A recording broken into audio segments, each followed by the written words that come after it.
Oh,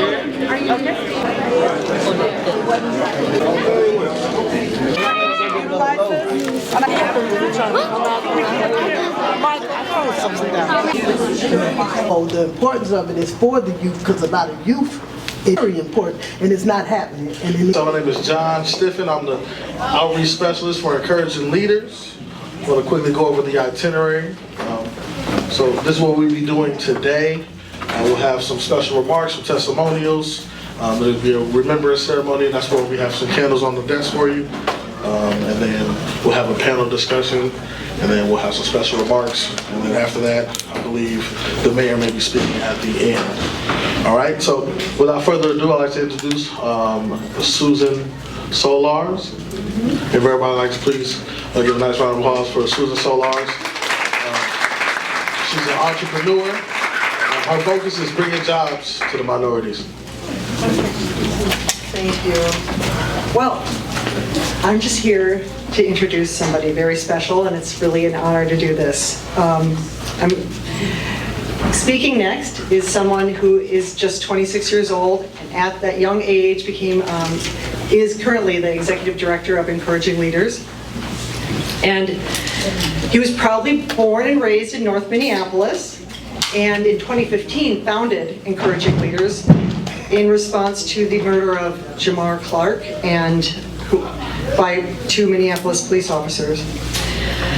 In 2022, he was invited by UCLA to join their advisory and task force on reimagining children's rights.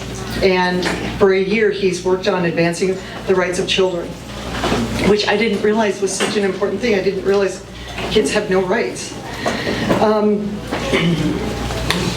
This young man has dedicated his life to amplifying the voices of the marginalized. As an African American man with a low-income background, he has personally experienced the disparities and hopelessness that so many people feel. He's been a first-hand witness to the devastating effects of drug abuse and incarceration of his peers.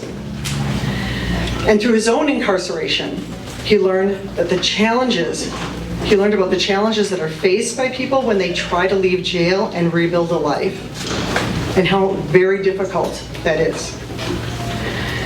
It was that realization that really is what drove him to confront and conquer the adversity, his own and on behalf of other people.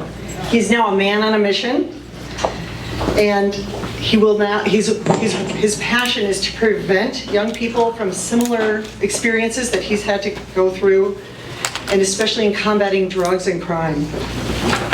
To date, he has mentored hundreds of young people, children and young adults, by teaching them alternatives to risky behaviors and providing them with opportunities and tools to become successful contributors to society. He will lead the Minnesota Hope and Healing Task Force with enthusiasm and passion. I know that for sure. Please join me in welcoming Mr. Tazari Siraj Elamine Champion.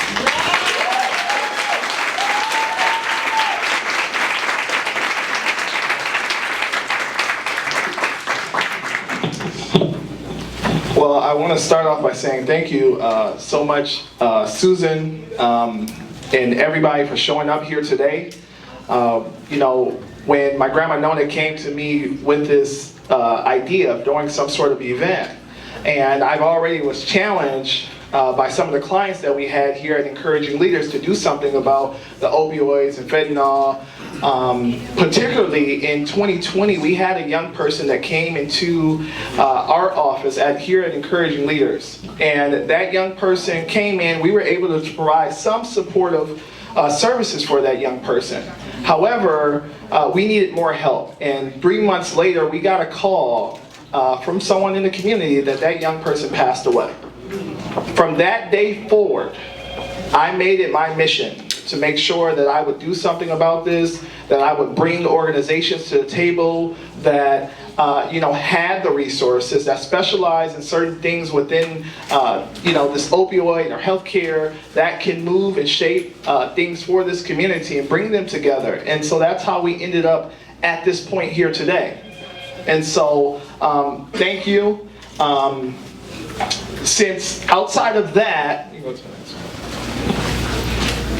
so I took this video probably over the summer. This was over the summer of this year, riding down West Broadway, and I asked myself, how did we get to this point? Smoking a pill out of foil. I can't fathom the thought of even smoking any type of pill at all. And so I questioned that. How did we get to this point? And so when I seen this, and then I would ride down Lake Street, and then I would go in the suburbs, and it was a similar scene, and I realized that, wait, this is a big problem statewide. This is not just a problem here in Minneapolis. This is a problem in Minneapolis, South Minneapolis, Bloomington, a statewide problem. And I'm thinking about all the dollars and resources that have been given to Minneapolis organizations and things like that, and I'm like, why are we dealing with this? And we have organizations that can do something about it. Okay, thank you. So I founded the Minnesota Hope and Healing Task Force in response. The Minnesota Hope and Healing Task Force is a coalition that has been established to address the increase in opioid and fentanyl overdoses, as well as drugs in general, addiction, and crime and violence, because they go hand to hand.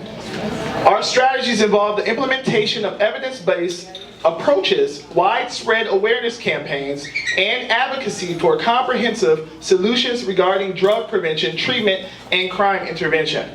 We cannot think, when we think about drugs, we have to think about crime. And so we started to look at statistics. We started to look at why is crime rising here in Minneapolis. And right now we're doing okay, but we still have a lot more work to do because people need help. People are coming to us daily for help. Overdoses are happening very often. And instead of shunning people, what I hear is a lot of people they're afraid to ask for help because they don't know, how people are going to look at them. People are going to judge them. And so we want to create a space that's judgment-free. Because at the end of the day, at some point in our life and in every day, we all fall short. And so with this task force, what we're hoping to do is we're hoping to be able to collectively work, get trainings, be able to have Narcan sites around the Twin Cities, not just with organizations, but also with small businesses. Because this is affecting small businesses too as well. This is affecting everyone, no matter if you're white, you're black, you're Asian, you're Mexican, it is affecting us all in a very major way. So the opioid crisis in Minneapolis. On June 6, 2019, the Minneapolis Police Department reported 65 overdoses, one being fatal in just 9 days. Only 1 out of 10 people who struggle with substance abuse disorder receive treatment. So people don't even know that there's help available. All these treatment facilities around here, right? But we must collectively come together to play our part. The number of children entering care due to parental drug use has increased to 128%. And so the kids don't have no chance. And that's upsetting to me. And so when I read these statistics, and I see all the people that we're dealing with on a day-to-day basis, and I see all the organizations that have tools that we can utilize, I've reached out to all of them. All the organizations, the Narcan organizations, the organizations that have been founded because they have lost young people. We've talked to them all. We have talked to the mayor, which he will be here today at 5:30 to speak. And we have a strong team here at Encouraging Leaders, but what we realize is that this mission is bigger than just encouraging leaders.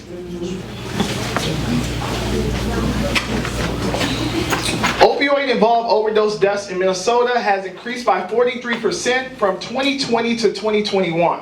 And the number of deaths has moved more than double since 2019. And I'm sure it's higher now moving into 2023. Our mission, the reason why we do this is because so many people struggle with addiction on a day-to-day basis. Whether it's people who use opioids or if it's the people around them. And so it's very common. You're in this room for a reason. I bet every single person, raise your hand right now if you have lost someone or know someone who have died due to overdose, fentanyl, opioids. Raise your hand. Wow. Now look around you. Look around. See how many people have their hands up.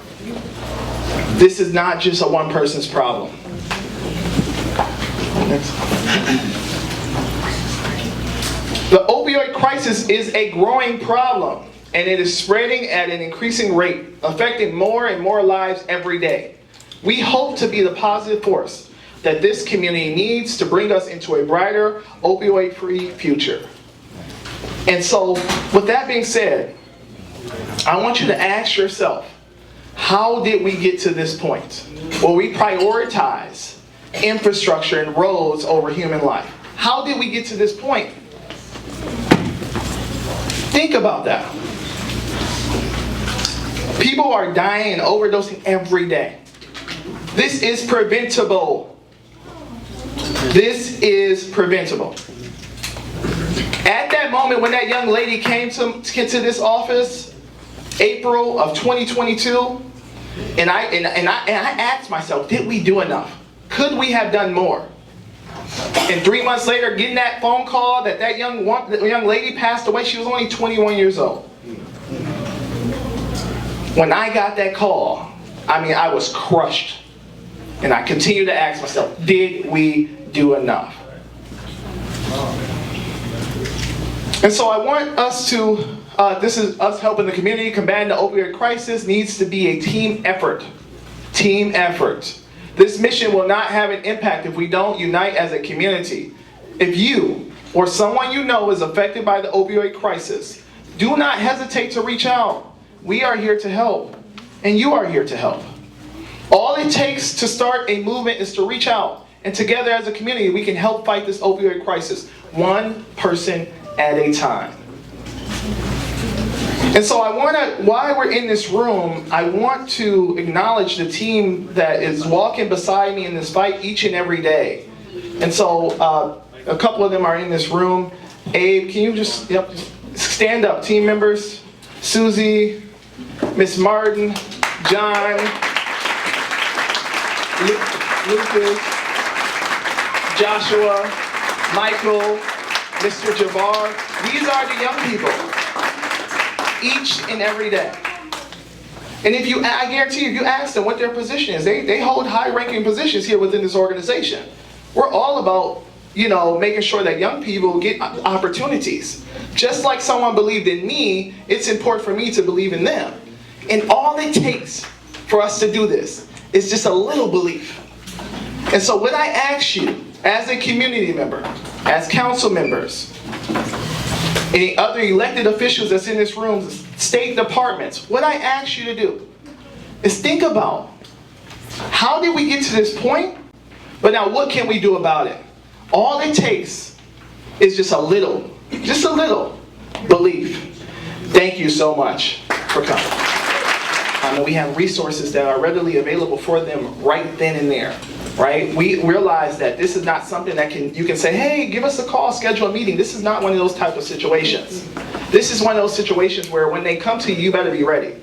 And so, like I said, back in 2022, April, after I got that call, I said, you know what, the next person that comes to us, we're gonna make sure that we're ready, and we're gonna make sure that we stay ready.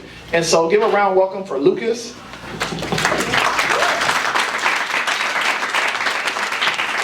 Hello everyone. First of all, I just want to thank all of you guys for coming out. It means a lot to our team that we are reaching as much people as we can to be able to spread this important message. So before I really get into how I fell into all of this, I want to share a little about myself. I currently go to school at the University of Minnesota for accounting, and my parents, they're both doctors. And so you can assume that I've had a very cush life, very sheltered one. And so that really rolls into how I fell into all this. At first, when I was introduced to Encouraging Leaders, I didn't really know what I was getting into. I just knew that it was an opportunity to get to help people. And I took it really not knowing what was going to happen. And growing up sheltered, it hit me like a truck, being exposed to an environment like that for the first time. It was at one of our events, the Empower Lunch on a Thursday.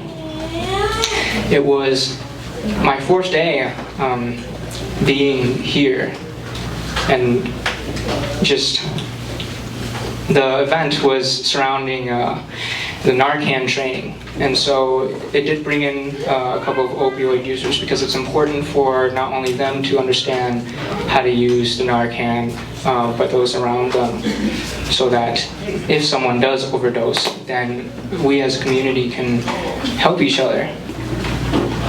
With that being said, it was just seeing how they are. It's like I've seen it in movies, I've seen it in pictures and videos in school, the very blanketed statement, oh, don't use drugs, and then they show you this horrific picture. I have difficulty really putting it into words, how really it is to be around someone like that, someone who's struggling with opioid addiction. It's really only something that you can understand by experiencing it yourself. And I got that chance, and it is one of the most life-changing things that I've done. And it's hard. It was hard. It was really hard to see people in pain like that, and not being able to know how really to help. And that was when my mindset changed. The opioid crisis was no longer just statistics and facts. It allowed me to break that barrier and connect the statistics and facts. Each number behind those statistics and facts are connected to a person. Those numbers are people, and they're people who need help, want help, and they just don't know how to find it. And so, in that moment as well, I had understood that I was able to tell myself, this is why I'm here. This is why I'm here. Because I need to do my part in our community to do as much as we can to stop this from spreading. And so I urge all of you, if you know anyone that's struggling with opioids, if you struggle with it either directly or indirectly, or even if you don't know about opioids at all. I had no idea, and now look at where I am. I'm on the verge of tears, trying to hold it all together, just talking about this, because no one should have to suffer like that. And so I urge you, do something to help, please. Anything, just reach out, go to seminars, go refer people to resources, and just get involved. Because all it takes is to reach out. Thank you.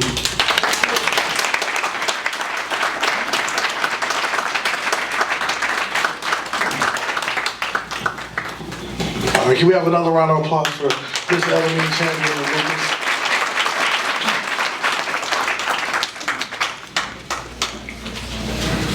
So the next person we'd like to invite, Miss Angela Carpenter.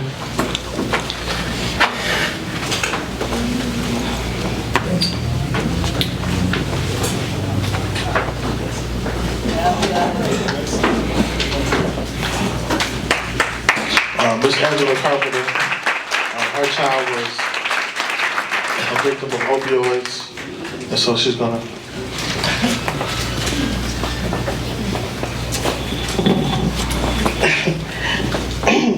Hi, you might have forgot my name, but I know it. My name is Artise Mayfield, and this is Angela Carpenter, and I have a son named Delante. Well, we have a son. Delante was my biological son, and Angie adopted my son as a child, as a baby. What was he, 6 months? 3 weeks old. And she just wants to come up and share a little bit about what happened. I don't want to come up here. I'm doing this for her. She don't like to talk a lot, but we both have something in common, and that was our son. And we loved him. He died about a year and a half. He'd been gone here a year and a half. He died in a treatment facility of an overdose in the treatment facility. And we lost something very dear to us. One thing he used to call both of us and say, and we'll call each other, "Mom, can you ride down on me?" If I say no, he'll call her. Or if she say no, he'll call me. So I think, Angie, can you come up here and share a little?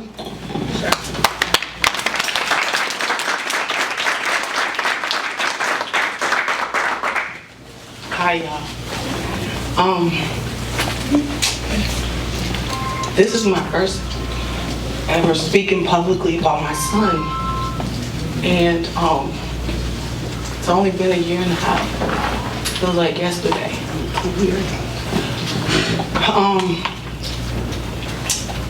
I adopted my son when he was 3 weeks old. And that was the happiest day of my life. Even more than my wedding day, imagine that. I had this baby, you know, and he was so cute, so fat, chubby cheeks, you know, them Irby cheeks. And like, you know, he just adapted to our family, you know. My mom and dad had 12 kids, my dad's a preacher, so him just being another grandchild was just automatic, you know? And so he just fit right in, you know? People would ask me if they could hold him, and I'll say nope. At church and stuff, nope. But Delante was so amazing. He was so amazing, like, he was my prophet, you know. I could call him and, "What's this gonna happen?" He'll say, "Oh, Mom, that's gonna happen, that's gonna happen," you know? And I was like, okay. But he was so smart, so smart. The teacher would say, "He ain't turned in no homework, but he aced that test." So like, once he heard it, he knew. He would always remember it. And ever since I became a mom, you know, he was my first child, and I became a runner, you know? I became a runner. I wanted to make sure he was protected, make sure he was good, make sure he was fed, make sure he had his... I was a runner. I became a runner. And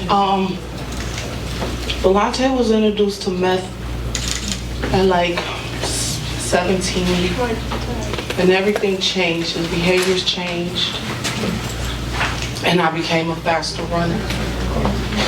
I ran to make sure that ambulance that was in the neighborhood wasn't him inside.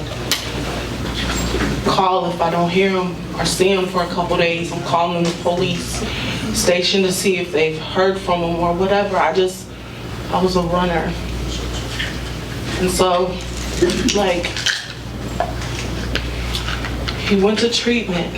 When he went to treatment before, you know, been to treatment a couple times, and he went to this treatment facility, and he was like, "Mom, this is for you, Mom. I'm doing this for you, Mom." I said, "Proud of you, son, proud of you." He really, this time to me, it was like this one time he really wanted to change. He really wanted to change. He would say, "Mom, I'm talking positive. I'm doing what I'm supposed to do." But one thing about it is, like, they gave him medication and sent him into psychosis. And I didn't know as much as I do now that I didn't know anything really, you know, then. But since his death, I've learned so much. Like, you have to pay attention to the signs, you know, never stop running for your loved one. I know you get tired and I know you get sad because you don't want to see it. But don't ever stop running for your loved one. I was told so many times, I'm sorry, to stop running after him, just let him go. But I never could. As a mom, I just could never let go. And the thing about Falate, he knew I was coming. He knew I was gonna always come see about him. But when that call came, it was too late. And they tried Narcan, and they tried all these things to bring him back, and he couldn't come back.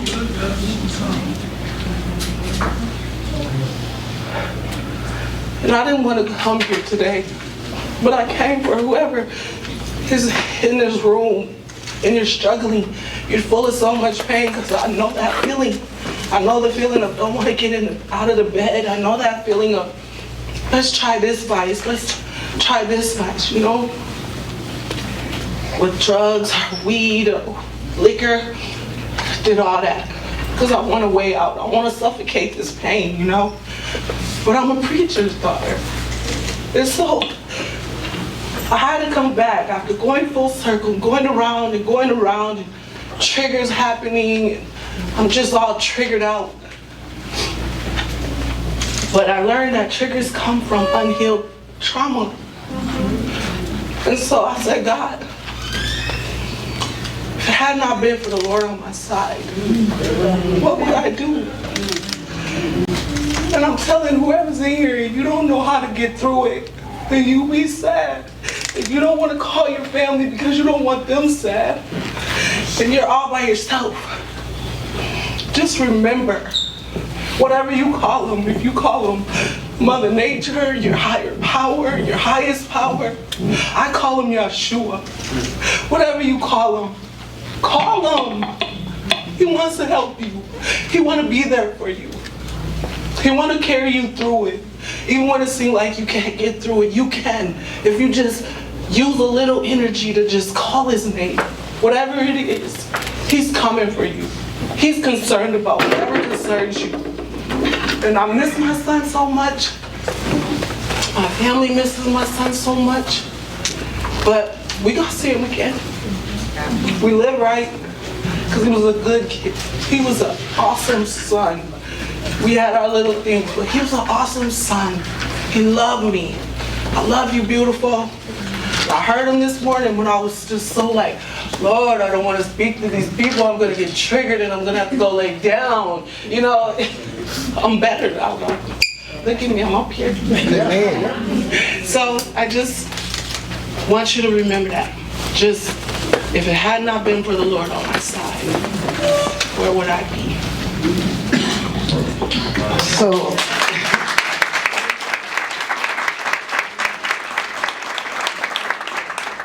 I'm gonna kind of end it with this. I remember I was in Cubs parking lot, and Angie called me, and she said, "Are you standing or are you sitting?" I said, "What's up?" I'm thinking maybe he done did something, you know, a little out of whack. But this was the hard hit. And she said, "He's unresponsive." I knew my son was dead. When she said unresponsive, I picked up the phone, I called Tezzy. I said, "Tezzy, my son dead." And he was like, calm down, Artis." I was like, "No, they saying he unresponsive to me, that's dead, right?" She said, "Come to the hospital." And Tezzy was like, "Who with you?" And I said, "I'm gonna call my sister." My sister pulled up, she get in, she drive, we get to the hospital. I couldn't even begin to explain. This is my second child, my oldest son. I couldn't begin to explain to Angie and nobody else. I'm just in a daze because I'm thinking I was that addict. And God pulled me out and I didn't get cramped with it. But just like Angie said, he called from that treatment facility, had so much hope. so much hope. I'm gonna do this and this. You believe me, Mom? And I could just hear my voice used to say that to my mom. I got this, I'm gonna do this. And all we can do is agree. All we can do is say, yeah. It's a whole different drug out here right now. They grabbing a hold of things that I go down the street and when I see them, I don't even know what that is. Thank you for showing me that because I don't never want to see that. It's bad. They're hanging here, they're hanging there, and all these people out here, every one of us need to know and do that Narcan training. Just in case we see something that we need to know how to do. Because we hit somebody, we hit them in the wrong place, hit them here. That's what Tezzy talking about. We need to start having programs, people that showing the training. So with that being said, we thank you, Tezzy. We thank you, encouraging leaders. We have our own organization, Grassroots in Action, that have collaborated with Tezzy many times, and we just thank y'all for showing up to here. Just if it's 3 or 4 more in the room, that's all we need, because we can spread that like a wildfire. It's like getting on the phone and saying one thing and it traveling. Make that travel. Make that travel. Thank you.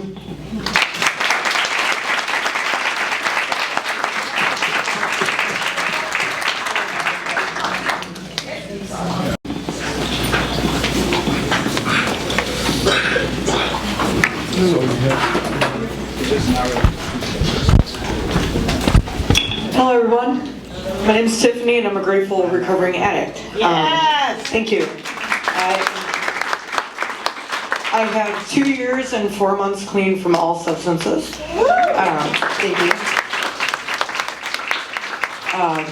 Being that I am in the recovery world, and that is a huge way that I am able to keep my sobriety and my clean time, is I surround myself with other recovering addicts, and I'm a sponsor in the Narcotics Anonymous program.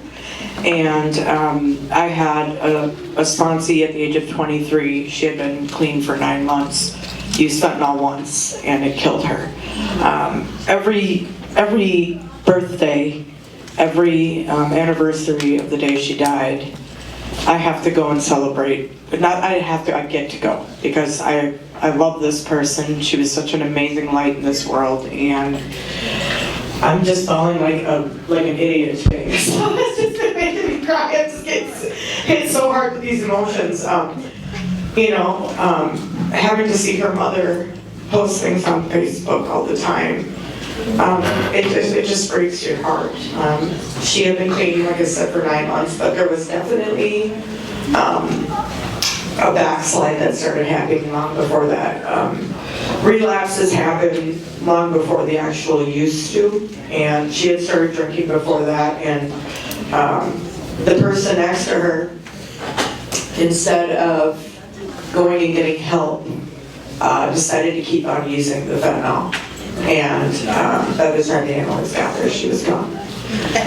This is why I do the job that I do. I work with a place called Continuum Care Center, and we are every day trying to combat the opioid epidemic going on in North Minneapolis and out in the St. Paul area. I actually had to, a month ago, bury another 23-year-old that was a client of mine, and she left behind two little boys, and they're at her mom's funeral. They're at their mom's funeral, playing, not understanding the weight that she will never be in their lives again. I have lost many, many people to this disease of substance use disorder, not only to opioids and the fentanyl, which is terrifying because it is in everything. People are smoking weed and dying from fentanyl overdoses. That's right. It's absolutely terrifying. And so the only way that I really feel that we can combat this is with the harm reduction, by educating people to let them know. You may think you're getting methamphetamines, but you're really getting fentanyl in there too. They're cutting everything with it. There's also another horrifying drug that's hitting the streets. It's called Tranq, or xylazine. And it is not made for human consumption. That's right. It is made as an animal tranquilizer, and it's even more, if you can believe it, even more addictive than fentanyl or carfentanil is. So for me, and here's the thing, it causes abscess wounds wherever you put it, and it starts to necrotize the tissue, and the only way to get rid of it is to literally amputate parts of the body. So, yeah. So if you see people slumped over like this, it might not be just fentanyl or heroin. It's pretty scary out there right now, and I think the best way to combat it is to educate ourselves, to know where people can get Narcan or naloxone, to learn how to even use those things and to notice the symptoms, because people are getting hit with the Narcan, but if it has xylazine in it, they're not coming out of it. And so there's no way to combat the xylazine right now, other than the xylazine test strips. So that's another thing I think that we really, as a group of people, need to fight for, is the xylazine test strips being put out there just as much as the fentanyl test strips. Because people might not know that that's in their drugs either, and they can die from that. And it's so... It's just so terrifying with the xylazine, how addictive it is. People can use it once, and they are instantly addicted. It's worse than fentanyl. So that's why I came up here to speak today. I'm grateful for the life I get to live today, for those that I do get to help, and the education, and just being a part of this community that's trying to combat this horrible epidemic that we are facing on such a grand scale. Thank you so much.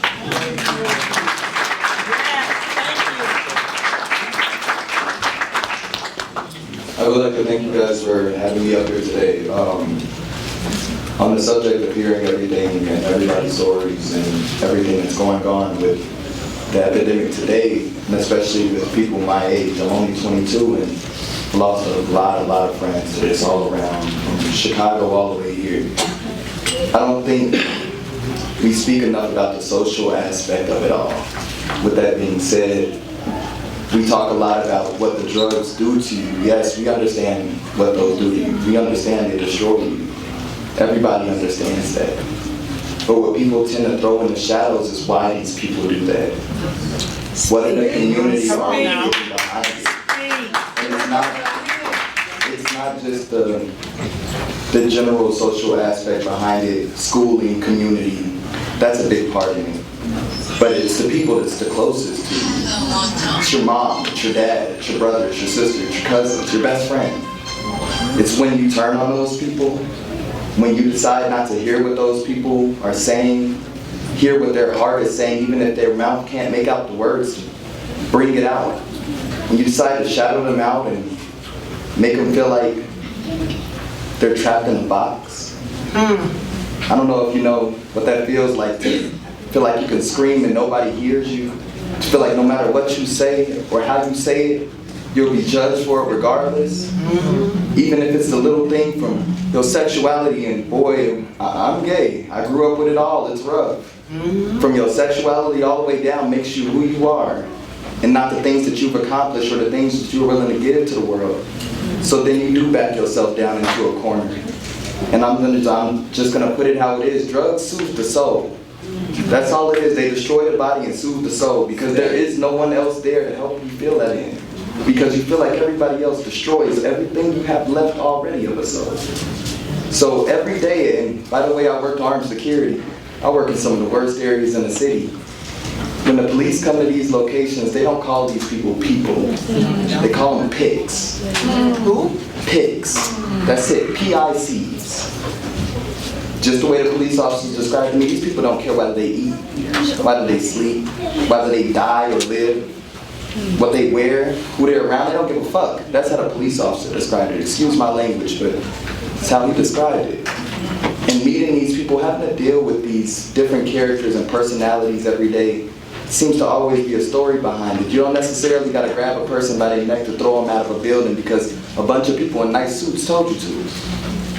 It's always something more to it. And hearing these people, hearing their stories, that's all they want you to do is sit down and talk to them. And they'll cry and they'll whine about everything, from the way that they were treated growing up, to the way their family treats them now, It's not just the outside social aspects of it. It's in your home. You have to say, you have the words, you have the hands to help these people. And your screams, I'm not gonna lie to you, will never be enough.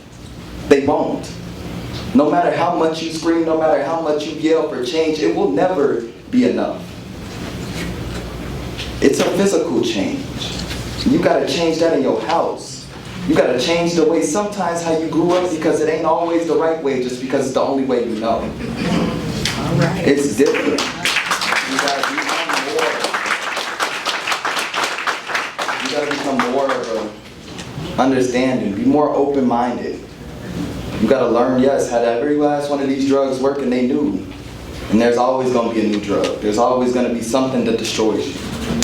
We gotta figure out the cause of why. Why? Not how. We know how. But why? And that's the deepest part of it. I've lost a lot of good friends. And some of them smile, they smiled every day. I mean, some of the happiest, most jittery individuals you'll see. But then, once they pass away and now they gone 6 feet under, now all the family dirt is digging up. What people did to this person, what they said about this person, who black sheep too. But nobody spoke about any of that. Nobody spoke about why this person was doing that. So it starts at home. It starts with every last one of us. And that's all I got to say about it. This is gonna be kind of hard for me. I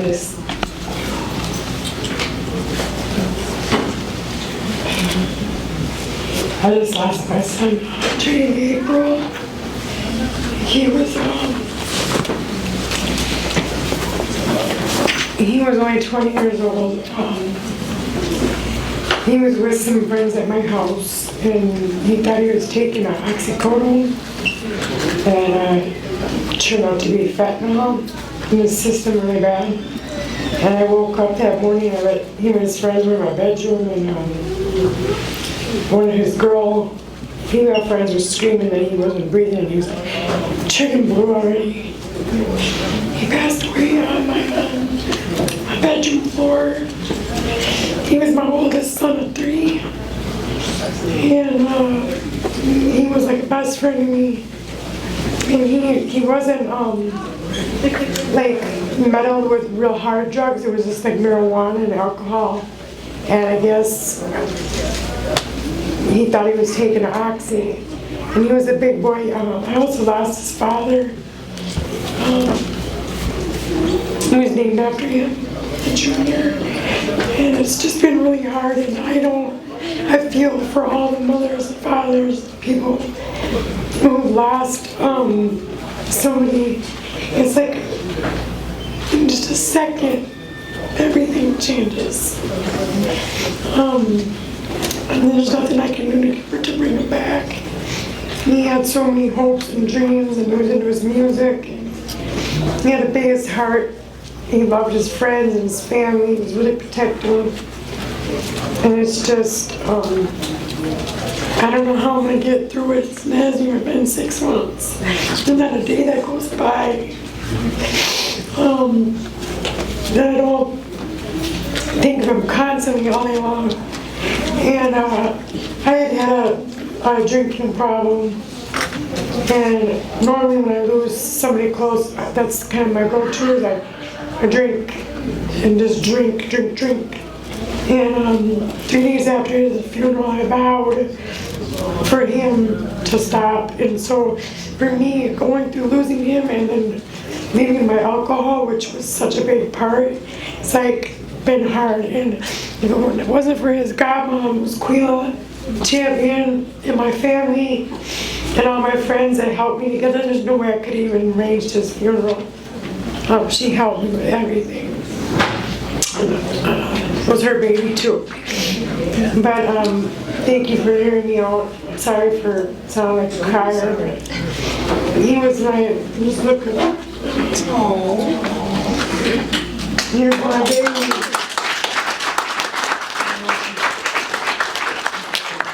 Thank you.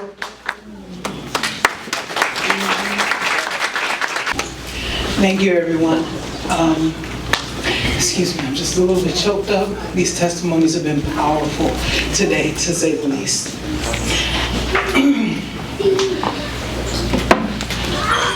Just a moment. So my name is Malika Fahmy. I am the Outreach Administrator for Encouraging Leaders. My primary role is to help connect our organization with other organizations so that we can amplify each other's messaging and work together to combat the opioid crisis, to combat all of the disparities that affect our community here in the Twin Cities area. I'm also the admin of our Minnesota Blessing Facebook group, a beautiful community of Minnesotans all across the state who reach out to each other, who help each other, who support each other. Because like Bo said, we're not there for each other anymore like we used to be. We don't reach out to our neighbors. In many cases, we don't even know our own neighbors in the apartment buildings that we live in. And so this is a way for us to regain the connection that our society has seemed to have lost.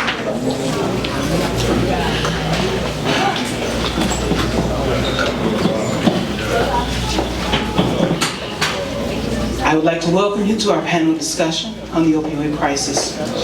Today we have gathered an exceptional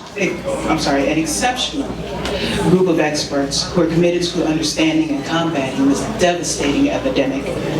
Each panelist brings a unique perspective, combining their expertise in medicine, public health, policy making, addiction recovery, and community outreach. Throughout this discussion, we will delve into the complexities surrounding the opioid crisis, exploring its causes, consequences, and potential solutions. Our esteemed panelists will share their invaluable insights, shedding light on the multifaceted nature of this crisis and offering innovative approaches to address its profound impact on individuals, families, and society as a whole. With compassion and determination, our panelists have been at the forefront of this battle, tirelessly working to raise awareness, challenge stigmas, and implement evidence-based strategies. Their collective knowledge, experience, and passion make them a formidable force in this fight against the opioid crisis. I'm sorry, I'm still choked up. As we navigate this crucial dialogue, our hope is that we can generate meaningful discussions, inspire collaboration, and ultimately drive impactful change. It is through the collaboration of brilliant minds like those on this panel that we can pave the way towards a future where lives are saved, families are healed, and communities are strengthened. We ask the audience to please have questions, but hold them until every one of our panelists has had an opportunity to speak. We will have a question and answer session at that time. I also would like to point your attention to the tree that we have on the wall over there. It's an art installation that I hope you all can contribute, and it breaks my heart how many in this room can.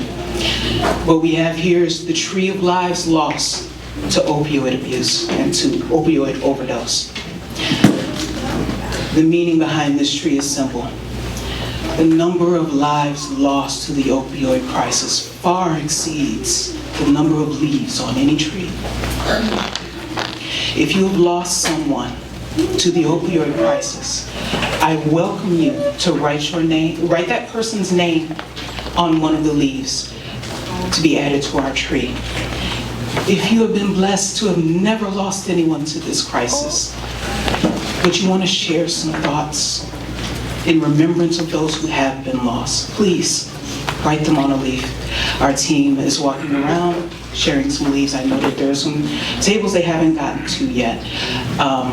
And if you need a leaf, or if you don't have one by the end of this presentation, you're welcome to go over to the table and contribute. So without further ado, let us introduce and welcome our esteemed panelists who will undoubtedly leave us inspired and armed with a deeper understanding of the opioid crisis and the path forward.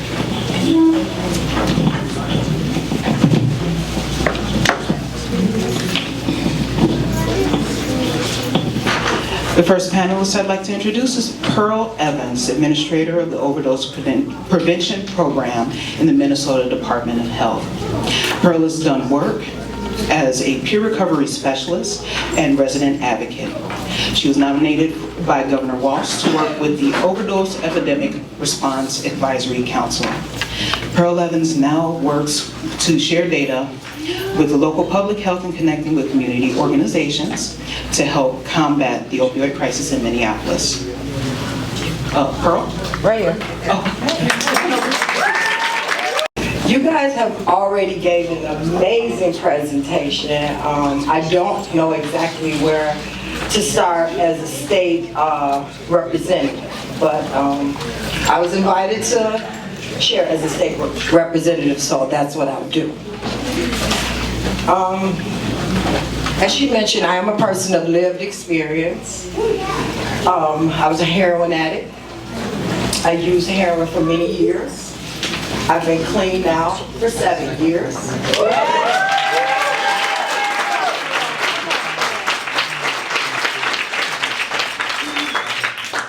And many folks in here have already shared the tools that we need to get through this crisis. We need each other. State, elected officials, community officials, money is good, but we need each other. And we talked a lot about how encouraging leaders supported this young man through his recovery journey. This is what we need. We need to come together, support each other. Everybody get trained on Narcan. Alicia House from Steve Rumler Hope will be here. Oh, she walked in it up. See? Somebody got here. We got the Narcan in the house. So everyone that needs Narcan can get Narcan today. Yes. These are the tools that we need to combat this crisis. So I'm just going to share a little bit of state information and some things that I heard today. And I'm not coming behind anybody, checking anybody. We educating. We together. We doing this together.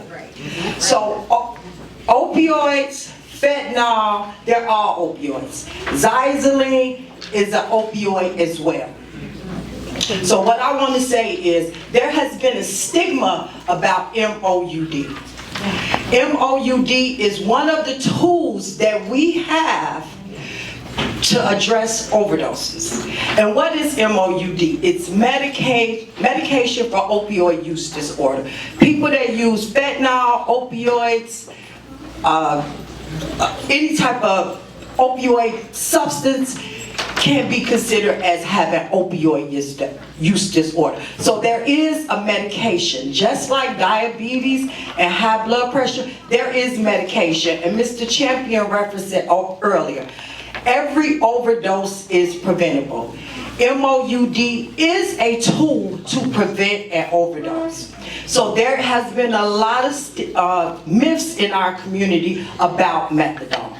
I was on methadone for many, many years. Stayed on 1 milligram for over 3 years. Someone here from my methadone clinic, I don't see them now, but I was on that 1 milligram for like 3 years.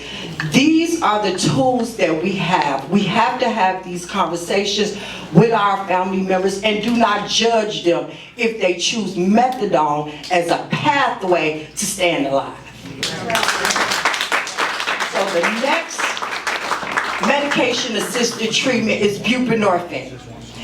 It's often called Suboxone, Sublocade. You can get that from a doctor at North Point Health and Wellness Center, right across the street. So having these conversations with our family members, saying, we know you're struggling, we know there's a problem, there is help. You can take them right to North Point and get Suboxone, Sublocade, and tell them, I'm here for substance use disorder, and they will help you get on MOUD. There's a methadone clinic just opened up on West Broadway. We cannot stigmatize our family members for the choices. We gotta meet them where they at. Cause stigma, when we call people addicts, when we call them dope fiends, when we call them criminals, this is what keep people isolated. That's what kept me isolated. So changing the language, changing how we talk to our family members and our community members, this is the first step, and we all can do that. right? Because we all have had conversations with our daughters, our loved ones, about changing their behavior. This is no difference, right? So harm reduction, folks mention harm reduction. MOUD is harm reduction. Harm reduction has proven, scientifically proven, that it prevents overdose. So many people have a misconception about what harm reduction is. We practice harm reduction every day. Everybody that drove over here, you put on a seatbelt. That's harm reduction, right? So if we take the stigma that drugs is bad, people are dumb, or this is a bad choice or immoral choice, and think about what we can do. So like Mr. Champion said, get in the solution. So harm reduction is when you get access to clean syringes, when you get access to Narcan, when you get access to fentanyl test strips and xylazine test strips. And someone mentioned earlier about xylazine test strips. They were just added as being legal here in the state of Minnesota. And some of the syringe service partners are offering xylazine test strips. So folks can check their substance for xylazine and have some information about it. And I'm going to share all of my slides with Mr. Champion, and he can get those to y'all. And another thing that I want to talk about, when we know that our family members is struggling, having those meaningful conversations, right? Not beating them down, saying, you got to get out, you know, whatever you want to do, that's fine. But letting them know that you care. And no matter what they do, you are trained in Narcan, and so you're going to help them if they overdose. So those are some steps that we can take every day to help our community get through this crisis. And so the next thing I want to talk about is harm reduction. There has been a lot of stigma about what harm reduction is. And we're not telling nobody to go use. We're not telling nobody to go smoke in the bus stops. But what I can tell you is smoking it in the bus stops is safer than shooting it. So smoking it is a harm reduction approach. It's a safer approach. It reduces the risk of overdose. So even though we don't like it, we don't want to stigmatize people for doing it, because it is a safer way and it reduces overdose deaths. So those are some things that I wanted to talk about stigma, some of the things that I heard up here. And then someone mentioned a family member taking oxycodone or Perk 30. And I'm going to share the slides with you.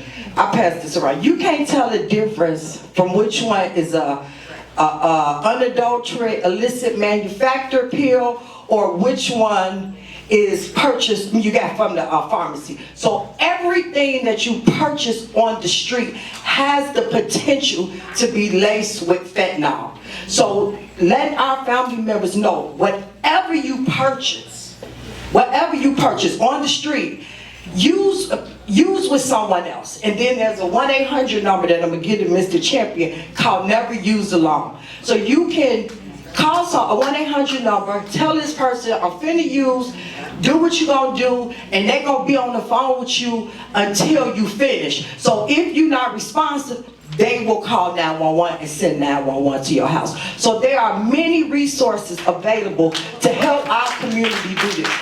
We are resilient as a black community.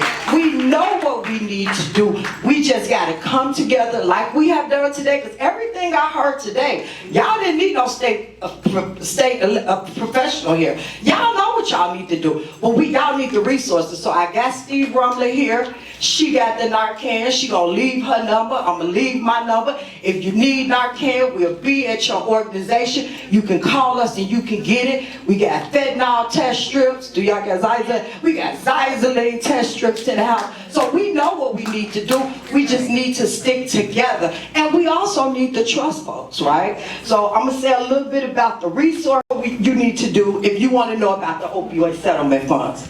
And so the city of Minneapolis has recently launched RFP, and it is due tomorrow. and I got the link, and I'm gonna send it to Mr. Champion, and he can get it to all y'all. Pearl, there's another one due on the 23rd. Yeah, and there's also another one due on the 23rd. Thank you, Ms. Span. And you can find this at the City of Minneapolis RFP 2023, and it'll tell you exactly what you need to do to apply for this funding.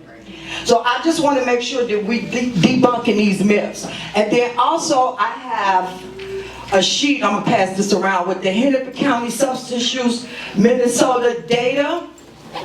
And you can copy that link, click that link, call me if you need specific data. But this is the data that you can use to have conversations with your neighbor, to have conversations with your street. What y'all gonna do as a street? What y'all gonna do as a neighborhood? This is the data that can inform your work. So these are some of the things that the Minnesota Department of Health can, these are the resources that we have, but y'all have all of the tools that y'all need. So the City of Minneapolis Health Department, they are the one that is administering the opioid settlement dollars for the City of Minneapolis. Hennepin County recently launched their RFP back in June or July, so that date has closed. But I will send the link to Mr. Champion, and he will get it to y'all, because they will be having another one coming up. And this money will be around for 18 years. So if you don't get it on the first try, when you apply, don't get mad at the other person that they got. Collaborate, work together, make a bigger application next year. Because this money gonna be around for the next 18 years. So we gotta come together and we gotta trust each other. Because we know what we need. Because everything y'all said here, this is what y'all need to do. Now having the money to go do it on the organizational level, I'm sharing the resources with y'all to do that. And so that's pretty much all that I have as a state official. I did want to share a lot of information about the data, because it can be harmful to our community, because as we have seen here, most of us know somebody who we have recently lost to an overdose death. So I wanted to be mindful of the community and not share the very harmful data that comes from that my department collects.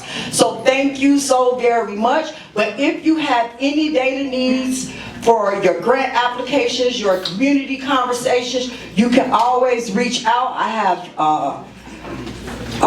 business cards, and I'm gonna give my information to Mr. Champion. I'm almost up to Champion. Thank y'all so much. Thank you, Ms.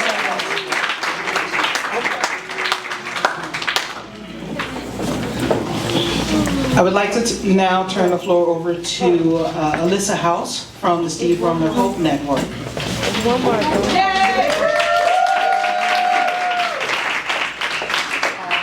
Thank you so much. It's really hard to follow Pearl, right? She's so impassioned and amazing, and I couldn't thank her enough for what she does for the communities that she serves. I'm definitely not going to take up nearly as much time, but my name is Alicia House, and I am with the Steve Rumler Hope Network. And I just wanted to stop by here today to say, one, love that you guys are putting this on and you're talking about it. All the time I get asked, what can I do to make a difference today, right now? And I say, have a conversation.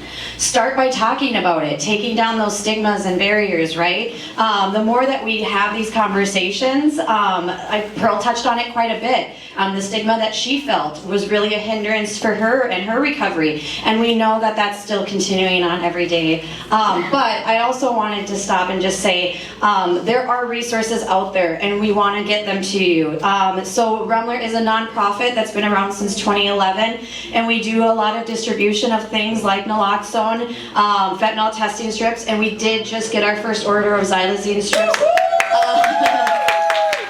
I will admit that I did not have them on me today, but I have 5,000 in my office, and we're going to start packing them up next week. So hopefully get that out fast and furiously into your communities as well. Of course, we have an extensive instruction card with that to talk about wound care, as well as also just some safe use habits and tips. One of the things that Pearl talked on that I just want to reiterate is the never using alone. 80% of overdose fatalities are when people are alone. So if there's anything I can encourage, it's to please not use alone, but also if that isn't an option, then never use alone. Alone hotline is there for you as well. We do accumulate a lot of data, and currently speaking, 95% of Minnesotans that used a fentanyl testing strip and said it tested positive for fentanyl also stipulated that it changed the way that they used.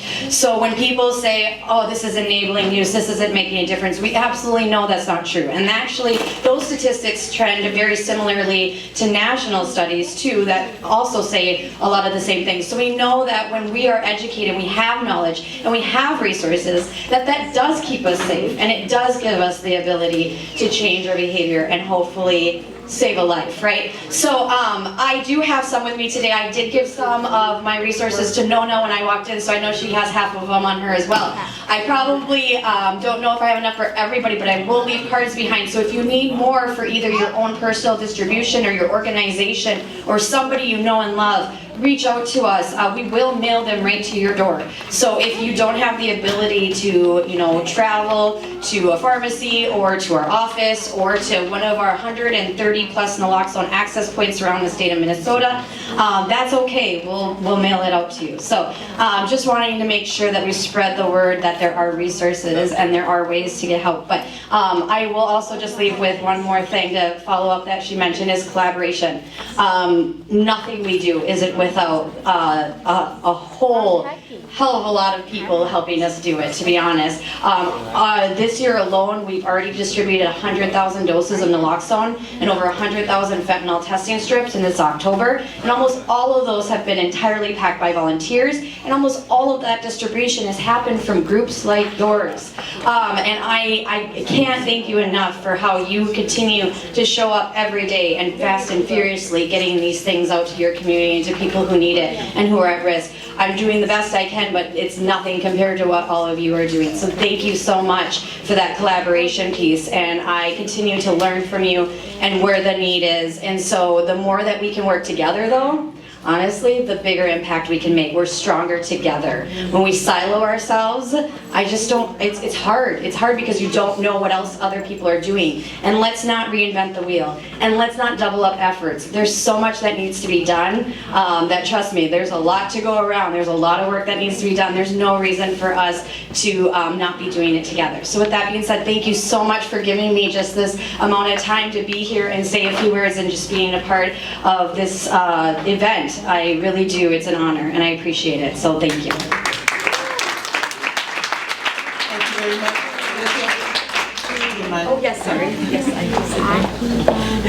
Another round of applause for Alicia, please.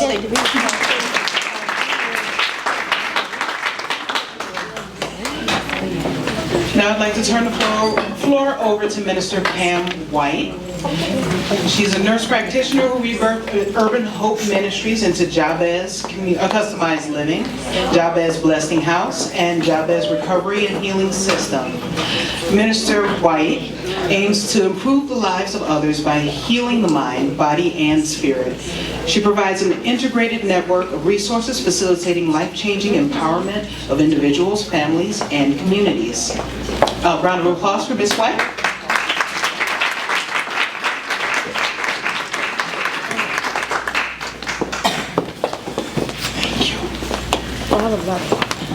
I am first going to say I am honored to be here today. As I was asked to speak and thought a lot about what was going to be said, what might be said, I first want to say that I had my first experience when my granddaughter's mother died when she was 15 of a heroin overdose, and my granddaughter found her. So that was my first experience of actually hands-on experiencing someone and saw the trauma that my granddaughter actually experienced through the death of her mother, but not only before that, through her mother's addiction, which had gone on most of my granddaughter's life.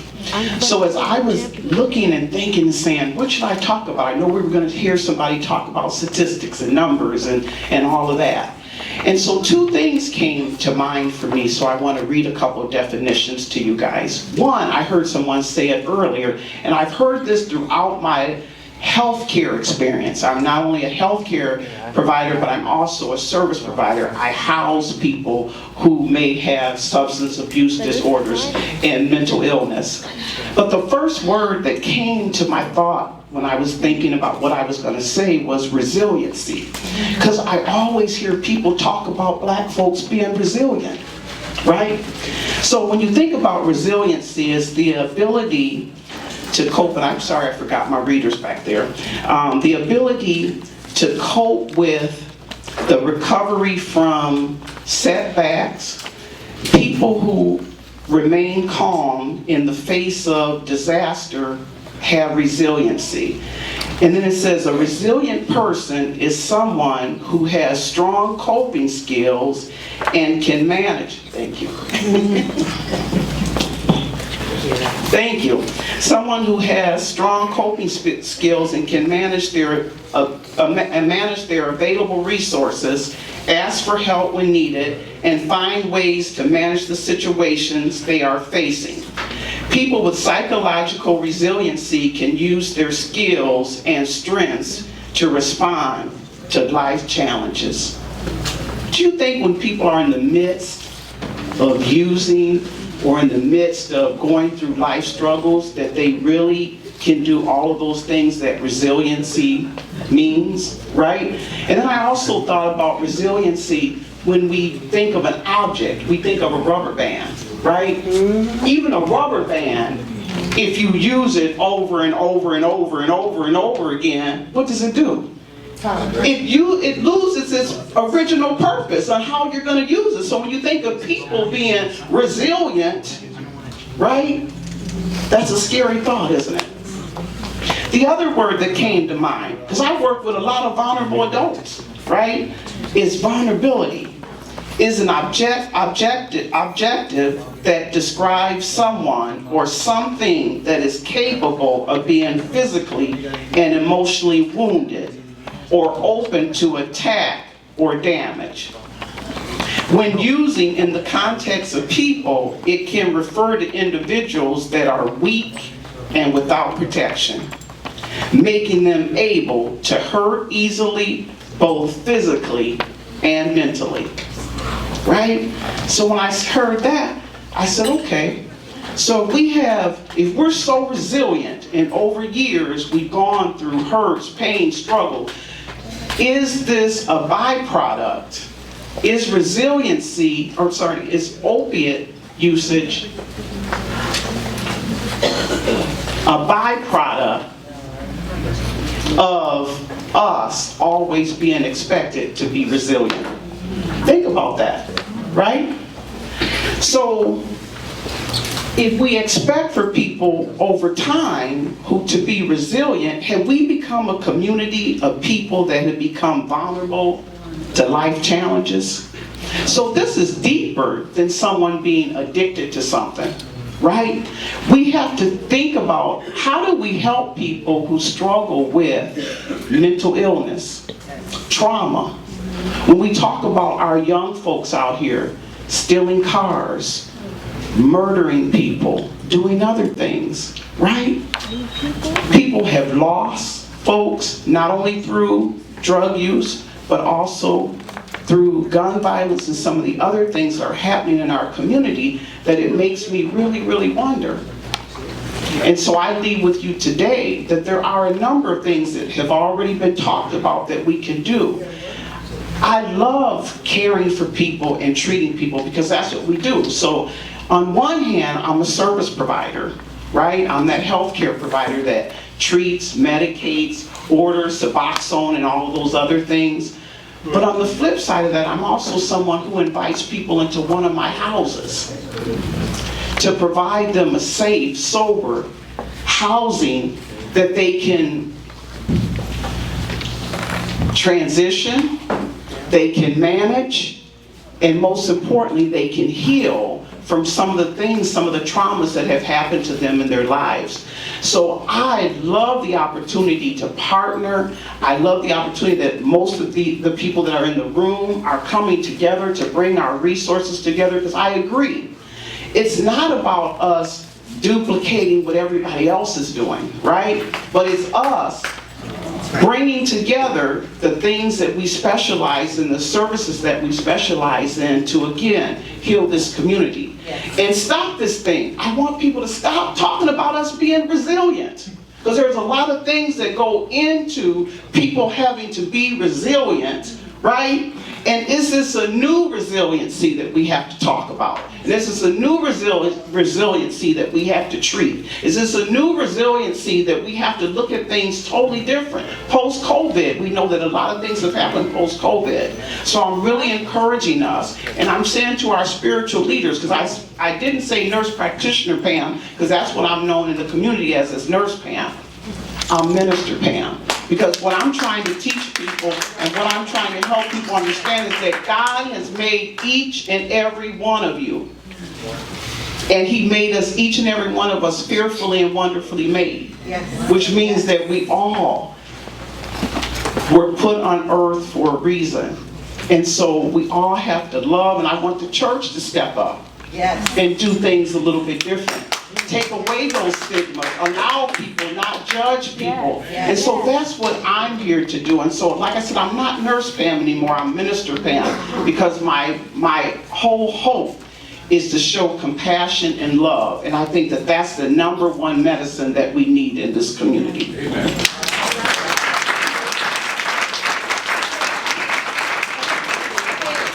Thank you, Pam. Would you mind joining us on the table?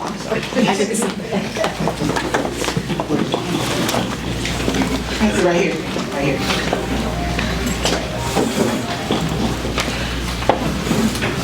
Thank you again, Minister Pam.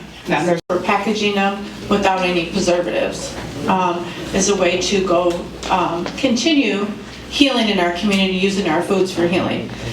For us, food is medicine. And for us in our community, you are the medicine. So I was thinking about today, so when they called me up, when Susanna called me up and asked me if I wanted to come and do a presentation, be one of the panelists. As I sit here today and I listen to all these experts and people before me, I just want to say that I'm grateful to be here. I don't know, I can share the wisdom that I know as a Native woman, and I can also share from you as a mother who's lost her son. Be 2 years November 7th. So I have joined a grief community, I should say, of people that have lost their loved ones due to fentanyl or opiates or things. But the other thing that people are dying from all the time is alcoholism. Alcoholism is socially accepted in this country, and that was my son's drug of choice, was binge drinking. And my son, Joey, Wambali Shante was his Indian name, and that meant strong, eagle heart, strong boy. And from the time that kid was born, he was the light in the room.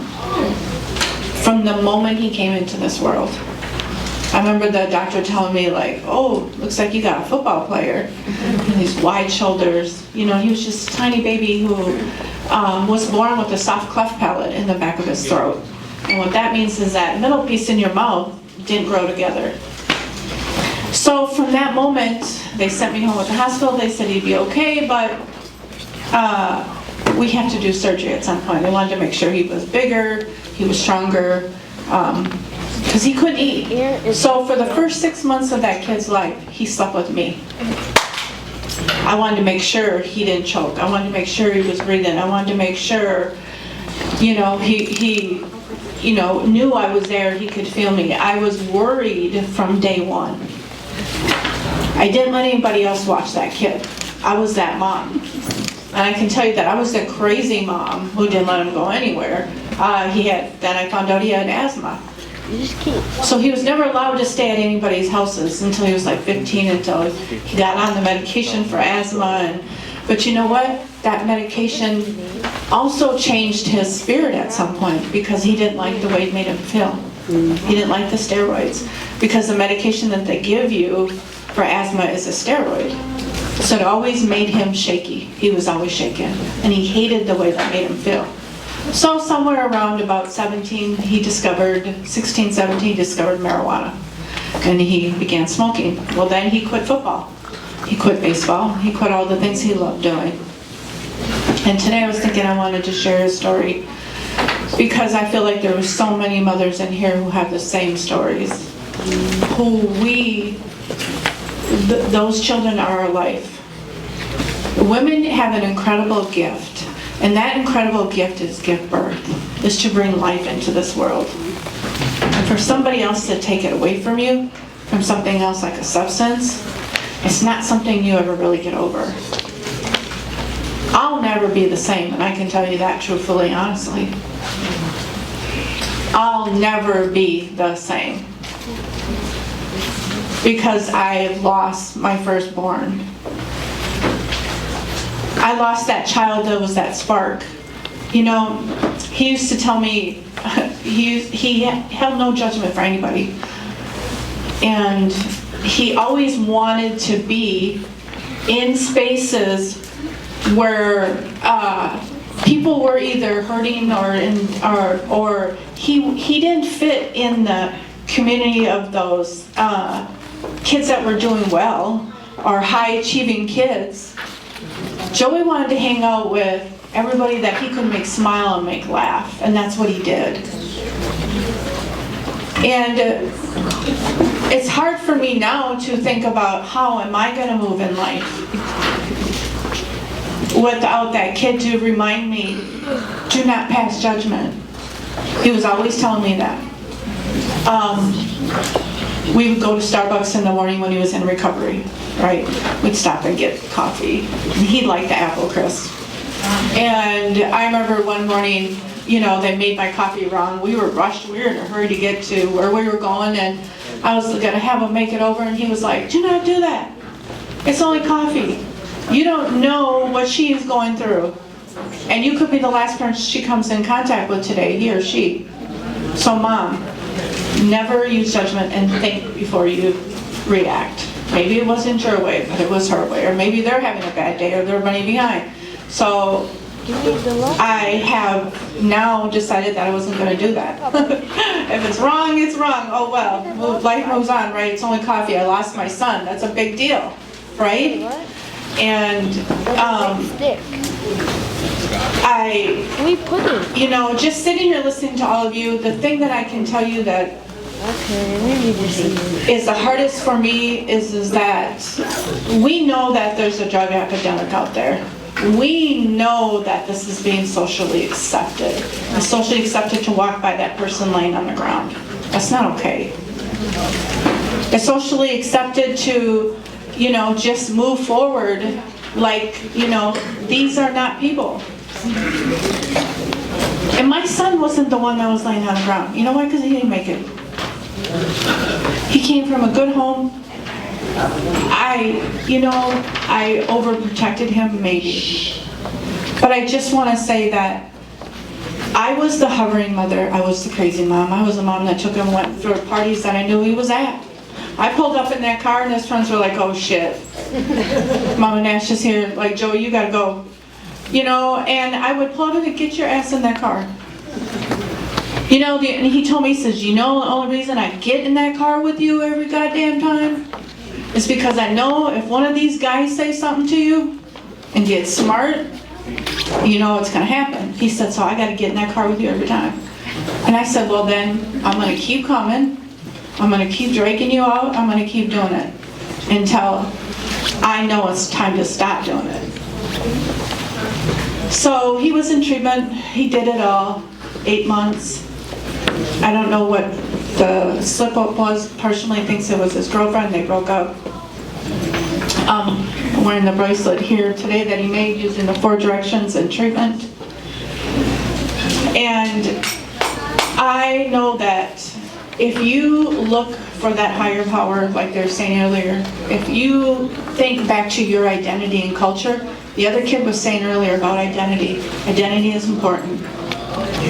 Who you are, where you come from, your food, the language, it's all important. And it's important to let people be who they are, in their skin, in their color, whatever it may be. If they want to have purple hair, they want to have green hair, whatever they choose to do, they're still people. And identity starts when they're kids. And identity could be the thing that takes them down some of these roads. I'm not saying that's a story for everybody, I don't know. But I know in my culture, we feed you, we take care of you, we provide an open arm, we use our cultural teachings, and our higher power is called the Creator.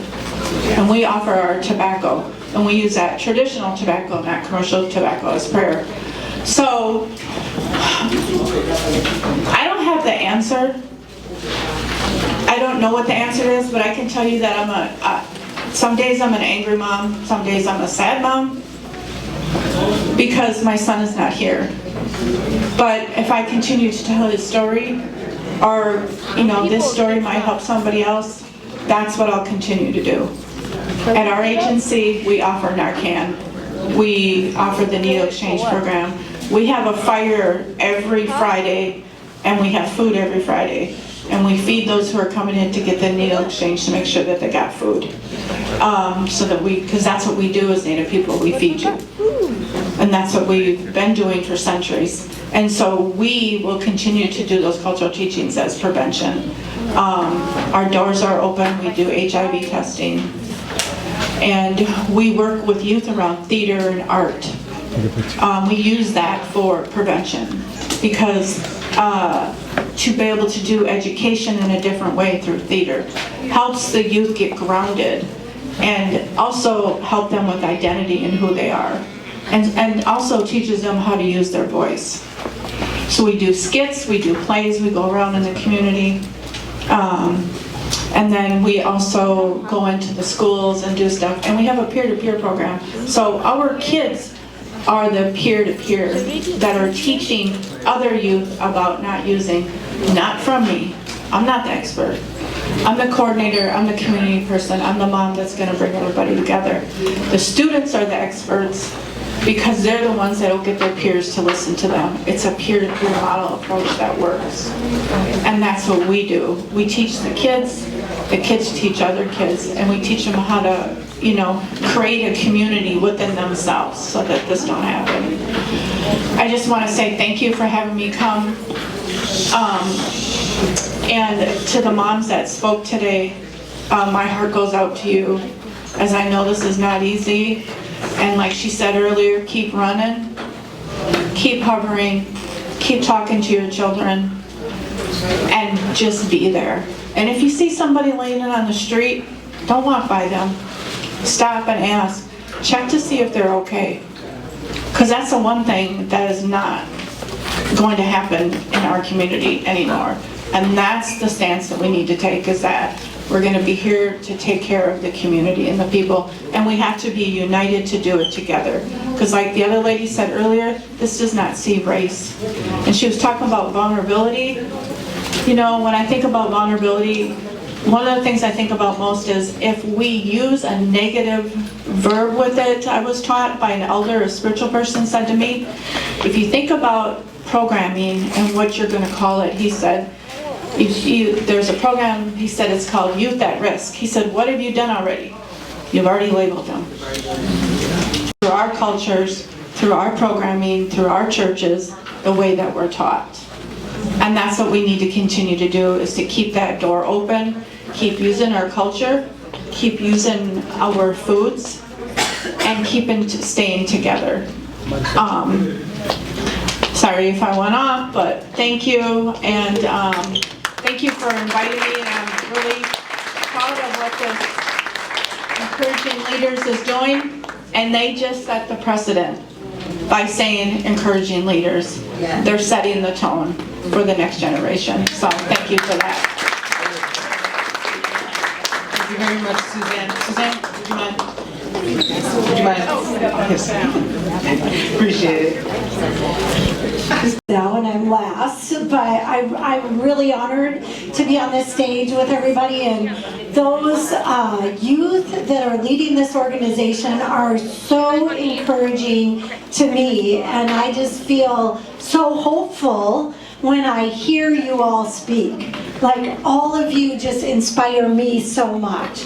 So I am also a mother of loss, but I'm primarily a person in recovery from the effects of the disease of addiction. My family had generations of substance use in the family. And we talk about addiction, and we talk about what addiction is. And addiction is a disease of trauma.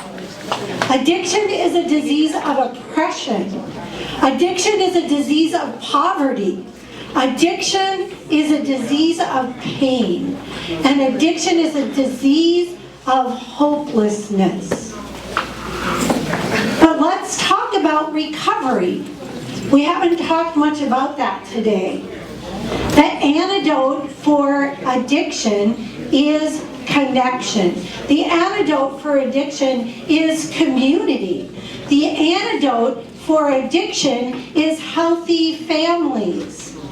The antidote for addiction is adopting practices that help the entire community show up for those people that are suffering and struggling with substance use. Yes. Right? This is the antidote for addiction. I heard it so many times today, and I want to repeat it over and over and over again. I loved the analogy of running that one of the mothers shared, Angela shared. Right? And there's a story of a young girl who's supposed to go into treatment. She's got 2 therapists next to her, and she starts running because she doesn't want to go. And the dad's like, what are you doing to help this girl? She's running and she's barefoot. She doesn't have any shoes on. And the therapist looked at the dad and said, we took off our shoes and we're running right along with her.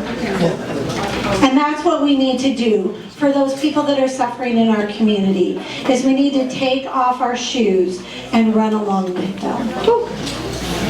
Right?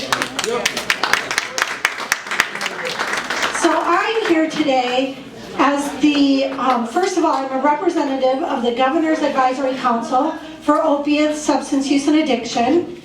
And one of the things I want to communicate with you today is that we hear you. We hear you. We're listening. I'm listening. I'm a white girl from the suburbs, and I apologize for that. But opioids in the suburbs. That's right. That's right. But the truth is, I feel what you feel because I struggled the way you struggled. I'm a mom first. I'm a child of parents that both struggle with addiction. I'm the sister of siblings. And I'm the mother of a son who struggled, activated recovery, and lost his battle almost 2 years ago. And so I know what you are experiencing. And while I'm not in the same boat, I am in the same ocean. Right? I don't know exactly what your situation is, and you're right, it's not the same as mine. It's different, but I'm in the same ocean with you. And I want you to know that. Yes. And I want you to know that I hear you, and I read the data, and I hear the statistics, and I want to help. So we started an organization where any family member can call at any time on our warm line. They can get directed to resources. They can get coaching on how to walk through it based on their culture, based on their individual situation, based on their beliefs. We're not going to tell you what to do. We're going to help you sort through what that looks like for you. We work with a lot of people from various communities, and I know my situation might not be the same as yours. So we're going to help you walk through yours. But one thing that we do know is that one of the things that's key to families getting well are empathy, compassion, and connection. One thing that I didn't say is that addiction is a disease of choice. It is not a disease of choice. And we all need to understand that. No one wakes up in the morning and chooses to leave their children. No one wakes up in the morning and chooses to become homeless. No one wakes up in the morning and chooses to overdose that night. So our role as family members and community is, as everyone mentioned here, to practice harm reduction, right? Dead people don't recover.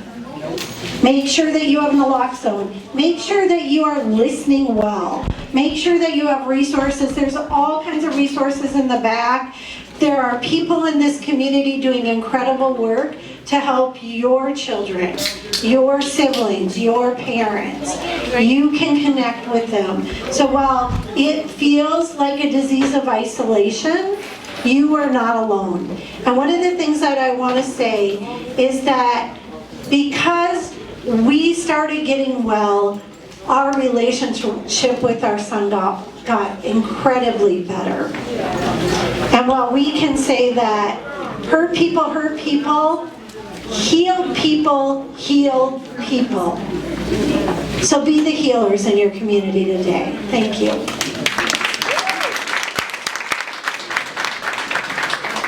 Thank you very much, Pam. Up here. One of the things that goes towards harm reduction is clean needle disposal, right? Making sure not only that people have a place so that they can dispose of needles so they won't reuse them, but also so that those needles aren't ending up on the ground where people are going to encounter them.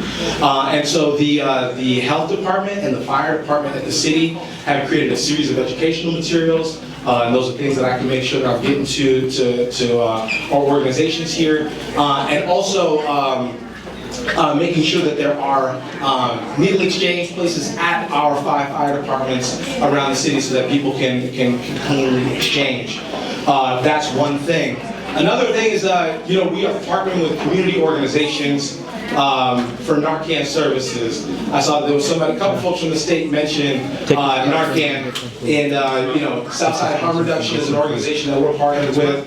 Rainbow Health is another organization that we're partnered with, and we're proposing $3 million so that we can continue to grow our community partners. You guys may have seen, I think the mayor announced not too long ago that Turning Point, Northside organization, got $500,000 so that we can have culturally specific, targeted work in our community to address this crisis. There's obviously also, there was a mention of the settlement, and I think more information is going to be coming about the settlement. The city got $11 million that it's going to be able to spend over the next 18 years to address this crisis, plus a one-time, my understanding is a one-time grant of $300,000 so that we can get this work up and going. And so that's, I wanted to name that as a little bit of what we are going through here. And then the last thing is I just wanted to thank everybody in the room for their stories. As your council member, I like to think I'm not up here just representing myself, and so I try to keep things all business, and I don't often get too personal in these spaces. But as I mentioned before, none of us are spared this crisis, and so I really needed to hear, especially Bill's story, Angela's story, Artie's story of how they have come around in this crisis, because. One of my best friends is actually in the throes of his addiction right now, and it's something that I'm dealing with on a daily basis. They're not a distant friend, and there are days, where I'm talking to family members, where I'm talking to him, and I know he's not the person that he wants to be right now. I know that, and there are times where people are saying, "Hey, Jeremiah, this guy is, you grew up with him, you've known him since kindergarten, but there might not be anything that you can do for your friend right now." And it's one of those things that I refuse to accept. And so, Angela, when you talked about that running, when you talked about being there for that person as much as possible, I'm in that cycle right now. And so I just wanted to express my solidarity with everybody in this room. And thank you guys for the work that you're doing. It's incredible work. And with that, I'll leave you guys to the rest of your dinner. Give that good for Jeremiah. I like Jeremiah because every time I see him, I always stop my car and he'll come to my car on the north side, talk to me.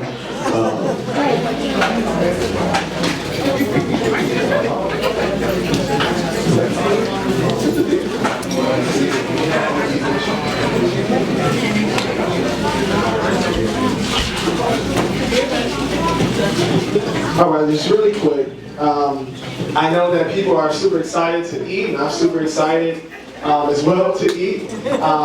And a lot of amazing people from different backgrounds sharing their stories. And so I want to introduce, as on behalf of Encouraging Leaders, what we plan on doing after this event is we're going to be meeting with the Hope and Healing Task Force that we created on a monthly basis, coming up with those comprehensive strategies to combat this opioid crisis. And so our number is 612-MN2-LEAD. You can always reach out to us. We're here. We're actually located here inside the Minneapolis Urban League.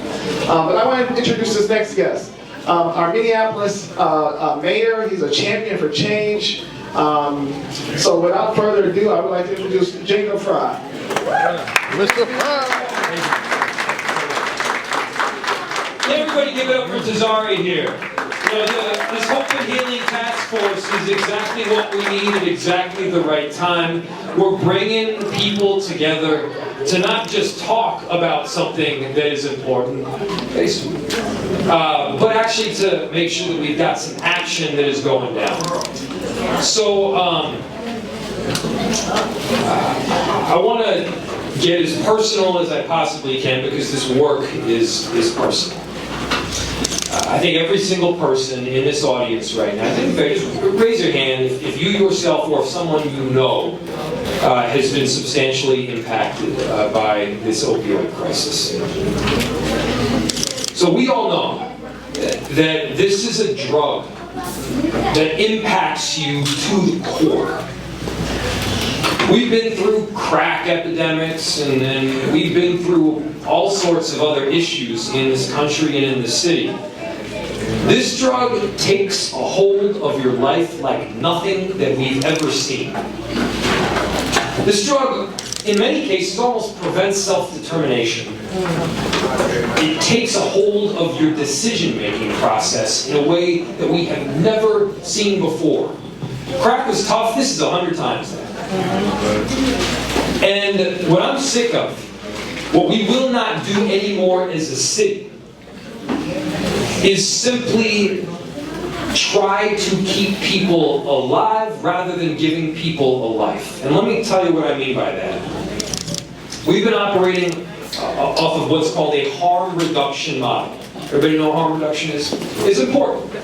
Harm reduction is making sure that people who are severely addicted, that are taking opioids, overdosing, etc., are able to stay alive for that day. But simply staying alive is not a life. That's not living.